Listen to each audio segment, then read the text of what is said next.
बघा, जेव्हा आपण आरक्षण म्हणतो तर एक गोष्ट तुम्हाला स्पष्टपणे नमूद असेल किंवा माहित असेल की जेव्हा आरक्षण म्हणतो, हा आरक्षण समाजामध्ये भेद निर्माण करून, काय रे, भेद निर्माण करून काय प्रस्थापित करतो रे, समानता. आणि हे तत्व भारतीय संविधानाला अभिप्रेत आहे. कारण भारतीय संविधानामध्ये समानता कशी प्रस्थापित करायची, आपल्याला भेद निर्माण करून, स्पेशल प्रिव्हिलेजेस देऊन, डिफरन्शिएट निर्माण करून, परंतु त्या भेदाचा आधार हा काय असला पाहिजे, तार्किक असला पाहिजे. तो अतार्किक असता कामा नये. हे आपण कलम 14 मध्ये शिकलो होतो. आणि कलम 15 आणि कलम 16 मध्ये आपल्या इथं एका बाजूनं काही बाबी समान आहे, तर काही बाबी आपल्या इथं काय असमान आहे. ठीक आहे ना.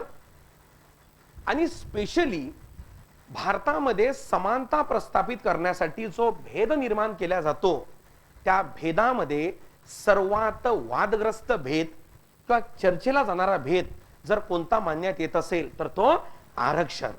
15(4), 15(5), 15(6) सोबत 16(4) आणि 16(6) कळीपर्यंत असे 5 कलम आपल्या इथं आरक्षणाशी काय संबंधित आहे. मुळात आपण 2 आरक्षणाबद्दल इथं बोलू शकतो, बरोबर. जर आता व्यापकपणे आरक्षण जर समजायचं असेल तर पहिल्यांदा आपण या लेक्चरला पूर्णपणे काय करू, ओपन करून घेऊ. आणि ओपन करून मग आपण काय निघू, पुढे निघू. चला ठीक आहे पर्यंत.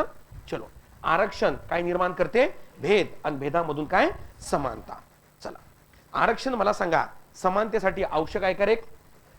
ऐका, यस. कोणाला द्यायचं नाही द्यायचं यावर मतमतांतरे आपली असू शकतात, परंतु reservation is a very very essential. ठीक आहे. चलो, बघा, जेव्हा आपण आरक्षण म्हणतो, रिझर्वेशन,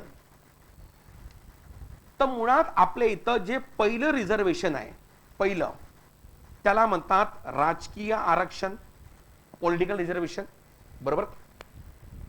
दुसरं रिझर्वेशन ज्याला म्हणतात शैक्षणिक रिझर्वेशन, बरोबर. आणि तिसरं रिझर्वेशन ज्याला म्हणू शकतो आपण काय, रोजगार. या 3 क्षेत्रामध्ये आपल्या इथं आरक्षण दिसून येते. मी व्यापक दृष्टीने बघून राहिलो आरक्षण. एक म्हणजे पॉलिटिकल, दुसरं एज्युकेशन आणि तिसरं रोजगार. 330, 332 कलम याला प्रमोट करतात, 15 याला प्रमोट करते आणि 16 याला प्रमोट करते. ठीक आहे ना, काय प्रॉब्लेम. आता भारतामध्ये रिझर्वेशनचा इतिहास हा खूप जुना इतिहास आहे आणि पहिलेपासून वादग्रस्त ठरला आहे, बरोबर. तर अभ्यासाच्या दृष्टीनं मी काय करतो, आरक्षणाच्या इतिहासाचे 3 टप्पे पाडतो. 3 फेज मध्ये मी तुम्हाला काय करतो, आरक्षण शिकवतो, म्हणजे तुम्हाला प्रॉपर समजेल. चालेल इथपर्यंत. त्यात जो पहिला टप्पा आहे, तो पहिला टप्पा म्हणजे स्वातंत्र्या आधीचं आरक्षण. दुसरा टप्पा म्हणजे स्वातंत्र्यानंतर आरक्षण. आणि तिसरा टप्पा म्हणजे मी त्याला म्हणतो मंडल आयोगानंतर आरक्षण, किंवा 1993 नंतर आरक्षण, किंवा इंदिरा साहनी केस नंतर आरक्षण. चालेल ना. चला, पहिला टप्पा कुठला, स्वातंत्र्या आधीचा. नंतर मी स्केच काढतो, पहिल्यांदा समजून घ्या. ही स्केच काढा लगेच, किंवा काही गरज नाही, राहू द्या 2 मिनिटाचा, राहू द्या, काही गरज नाही. हे कळलं ना, रिझर्वेशन किती, 3. आता बघा, जेव्हा आपण आरक्षणाचा इतिहास शिकू, काय शिकू रे, इतिहास, तर यामध्ये पहिलं आरक्षण म्हणजे आपण त्याला काय म्हणू, स्वातंत्र्या आधीचं आरक्षण, बरोबर ना.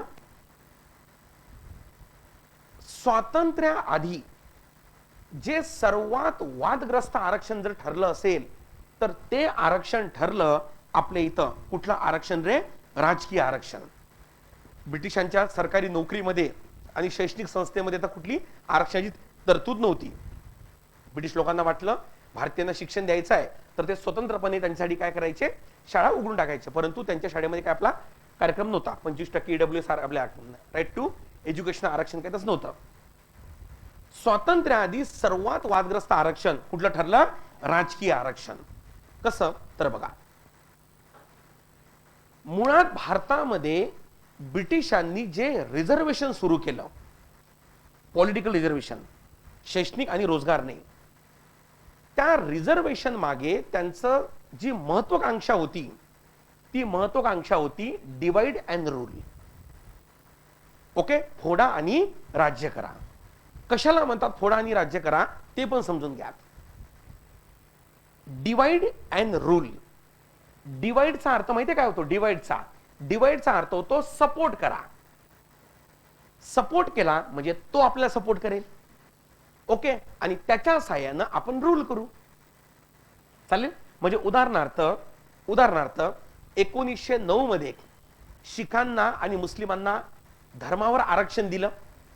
आरक्षण दिलं म्हणजे डिवाइड म्हणजे सपोर्ट. उद्या जर समजा ब्रिटिशांच्या विरोधात काही उठाव झाला तर अशा स्थितीमध्ये मला सांगा मुस्लिम आणि शीख कोणाच्या बाजूने असेल? ब्रिटिशांच्या. That is a divide and rule policy of British. पहिल्यांदा समजून घ्या. आणि त्यासाठी त्यांनी आरक्षणाचा ओके जबरदस्त वापर केला. पहिल्यांदा किती? 1909 मध्ये. आणि या डिवाइड अँड रूल पॉलिसीचं ओरिजिन जे आहे ना ते 1857च्या उठावानंतर आहे. आपण इतिहासामध्ये एक वाक्य वाचतो की 1857च्या उठावामध्ये आपण पराभूत झालो, आपण पराजित झालो, त्यात कुठंच दुमत नाही. पण शेवटी ते ब्रिटिश आहे, काहीतरी शिकणार आहे. पण ब्रिटिश त्यामधनं एक गोष्ट शिकले की जर 1857चा उठाव पुन्हा रिपीट झाला आणि जर अख्खे भारतीय एक झाले तर आपल्याला परतीचा प्रवास करावा लागेल. म्हणून त्यांनी 1857 नंतर म्हणजे दुसऱ्या वर्षी 1858 पासून एक प्रयत्न केला. तो प्रयत्न म्हणजे काय तर कोणताही भारतीय एका जागी येऊ नये. भारतीय काय येऊ नये? एका जागी येऊ नये. एका जागी नाही आले तर 100% मी रूल करू शकतो, 100% मी शासन करू शकतो, हे ब्रिटिशांना माहित होतं.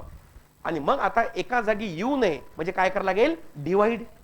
आणि डिवाइड करण्यासाठी पहिले सपोर्ट करावं लागेल. आणि त्याच्यासाठी त्यांनी कुठलं टूल वापरलं रे? आरक्षणाचं. म्हणून आणि त्याच्यामध्ये कुठलं आरक्षण? राजकीय. आणि म्हणून हे आरक्षण अत्यंत वादग्रस्त ठरलं.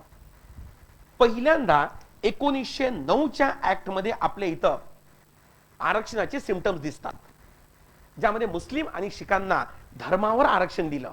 आज भारतामध्ये धर्मावर आरक्षण नाही आहे, जातीवर आहे, कास्टवर आहे. पण स्वातंत्र्य आधी धर्मावर होतं. तुम्हाला वाटत नाही का? 1909च्या आधी डिवाइडचा एक प्रयत्न म्हणजे बंगालची फाळणी. बंगालची फाळणी कानात काय सांगितलं? प्रशासनाच्या कारणासाठी. पण मुळात तुम्हाला वाटत नाही का प्रॉपर हिंदू मुस्लिम होती? पण तेव्हा आपण सगळे एक होतो, धुडकावून लावलं. ठीक आहे, त्यांना म्हटलं अरे इथे यशस्वी झालो. मग काय? रिझर्वेशन. ओके, 1909 मध्ये पॉलिटिकल आरक्षण दिलं. आणि झालं काय तर 1919च्या ऍक्ट मध्ये या आरक्षणाची मर्यादा आता जातीवर येणार होती. म्हणजे 1909 मध्ये तुम्ही कशावर आरक्षण दिलं? धर्मावर. आणि 1919 मध्ये आता कशावर? जातीवर. आणि 1919 मध्ये दोन जाती पकडल्या. त्या पहिल्या जातीचं नाव होतं डिप्रेस क्लास 1, दुसरी जात होती डिप्रेस क्लास 2. 1 म्हणजे आजचं एससी, 2 म्हणजे आजचं एसटी. तेव्हा हे नाव त्यांना DS1 आणि DC1 आणि DC2 होतं. झालं 1909 मध्ये. काहीच प्रॉब्लेम नाही. आणि दिलं पण 1919 मध्ये आरक्षण दिलं. तुला आठवते ना दर 10-10 वर्षानंतर ब्रिटिश आपल्याला रिफॉर्म देत होते. इतिहासाबद्दल माहिती असेल तुम्हाला थोडंफार. चल शाबास. 1909 1919. आता झालं काय? 1929 नंतर 19 नंतर आता 10 वर्षानं कुठला कायदा येईल? गणित 19 मध्ये 10 गेले किती? 40 होते. किती होते? अरे 19 मध्ये 10 ऍड केले किती होते रे?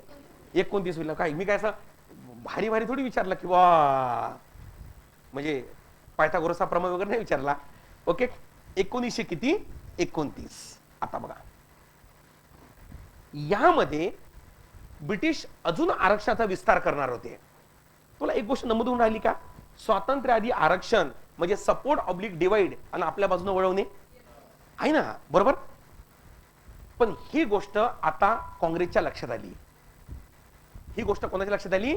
काँग्रेसच्या लक्षात आली की यानं आरक्षणाचा विस्तार केला तर 100% समजून घ्यायचं आपल्या गुलामगिरीचा कार्यक्रम अजून वाढला. म्हणून तुम्हाला माहित असेल 1919च्या कायद्याचं पुनर्विलोकन करण्यासाठी म्हणजेच 10 वर्षानंतर नवीन रिफॉर्म देण्यासाठी जे सायमन कमिशन आलं होतं त्या सायमन कमिशनला आपण कडाडून विरोध केला आणि नाव दिलं सायमन गो बॅक, कारण त्याच्यामध्ये एकही काही नाही आहे भारतीय नाही. म्हणून आठवते वंदनीय डॉक्टर बाबासाहेब आंबेडकरांनी सायमन कमिशनचं म्हणणं काय हे ऐकून घ्या असं म्हटलं, कारण 1929 मध्ये डिप्रेस क्लास 1 आणि 2 ला मिळणार होता विभक्त मतदारसंघ. चर्चा 2 मिनिटात करतो त्याची, बरोबर.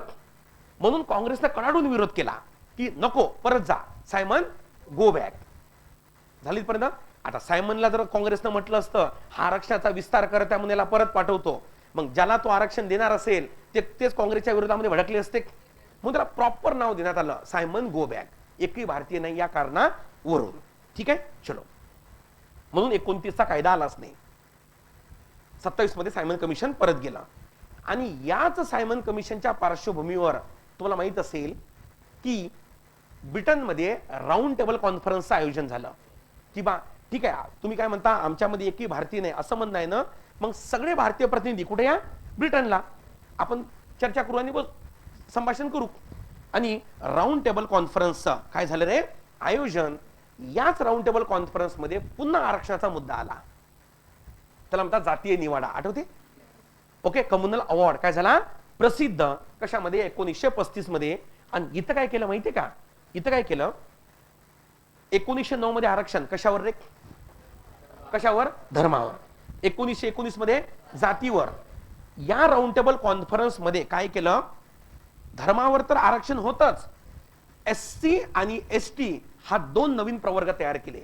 हे नवीन म्हणजे जुनेच डिप्रेस क्लास 1 आणि क्लास 2 आणि यांना देऊन टाकला ओके कुठला मतदारसंघ विभक्त. मग आता तुम्हाला लक्ष द्यायला पाहिजे विभक्त मतदारसंघ म्हणजे काय. तर विभक्त मतदारसंघाचा अर्थ होतो की या मतदारसंघामध्ये उभा राहणारा याच प्रवर्गातील असेल आणि याला मतदान करणारा पण याच प्रवर्गातील असेल. एक प्रकारे ड्युअल रिप्रेझेंटेशनचं हे उदाहरण होतं आपल्या इथं.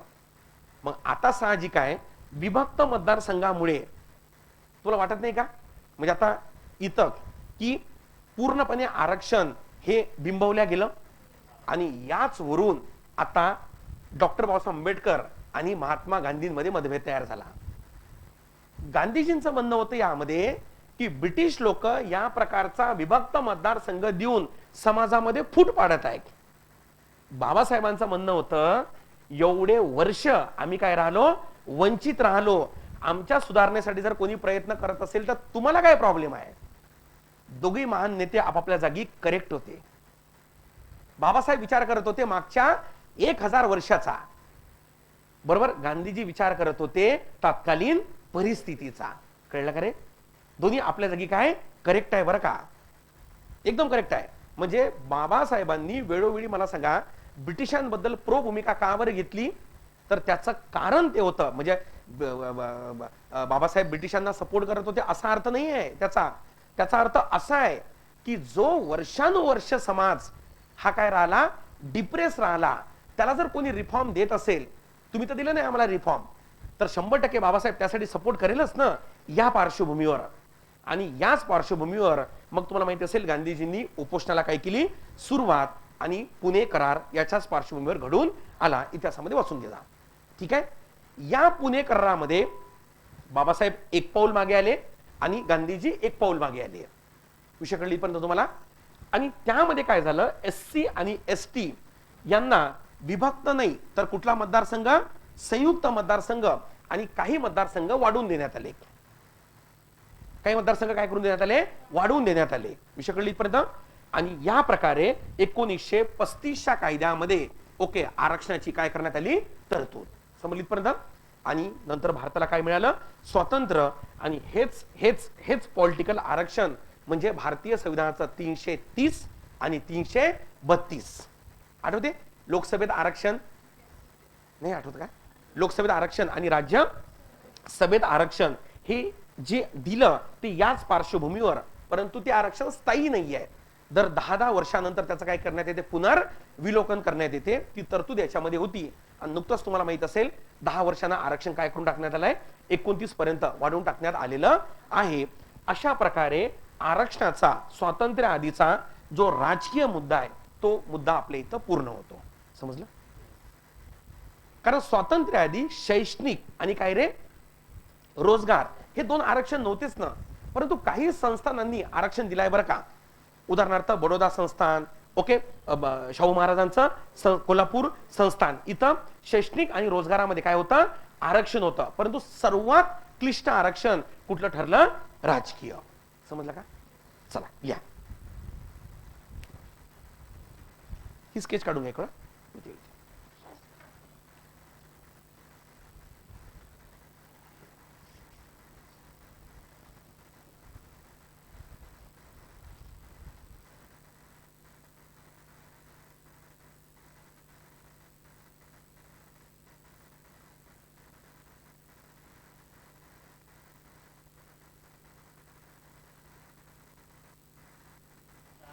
नाही नाही निकष नाही त्याला, गव्हर्नमेंटला वाटलं. येस येस 100% अँग्लो इंडियनचं बंद केलंच ना. हा समजलं ना तुम्हाला की झोप आली?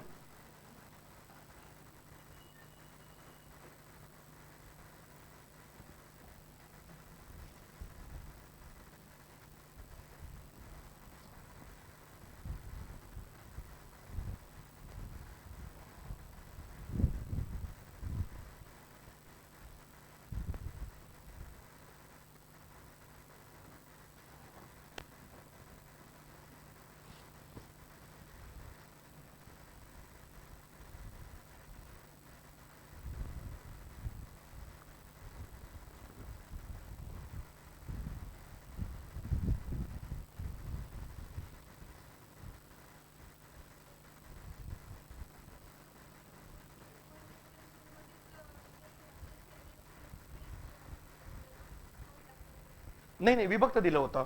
नंतर पुणे करार आणि कुठला मतदारसंघ, संयुक्त. संयुक्त म्हणजे उभा राहणारा प्रवर्गातील असेल, मतदान करणारे सर्व असेल. बोल भाई. तेच मतदान करेल. यस संयुक्त मध्ये सगळे मतदान करेल. हा आज भारतामध्ये कुठला मतदारसंघ आहे, संयुक्त मतदारसंघ आहे. ओके. आता शिर्डी मतदारसंघ शेड्यूल कास्टला राखीव आहे, अमरावती मतदारसंघ शेड्यूल कास्टला राखीव आहे, पण मतदान सर्व करतात ना. या प्रकारे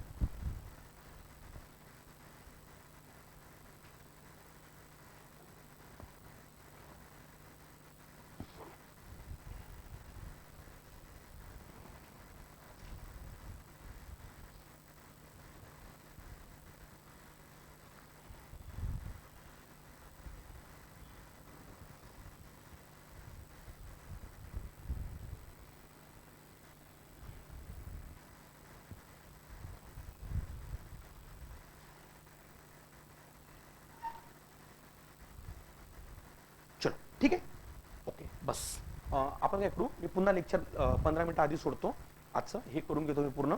उद्या आपण घेऊ स्वातंत्र्यानंतर आरक्षण. ठीक आहे ना. चला उद्या भेटू. म्हणजे कसं संध्याकाळच्या लेक्चरमध्ये व्यत्यय होता कामा नये वैकल्पिक विषयात. काल त्यांचं 1 तास उशिरा सुरू झालं, 1 तास नाही अर्धा तास. चला या उद्या. थांबा, काही प्रश्न आहे का? प्रश्न नाही काही, क्वेश्चन नाही ना काहीच तुमचे? चला अवकाश.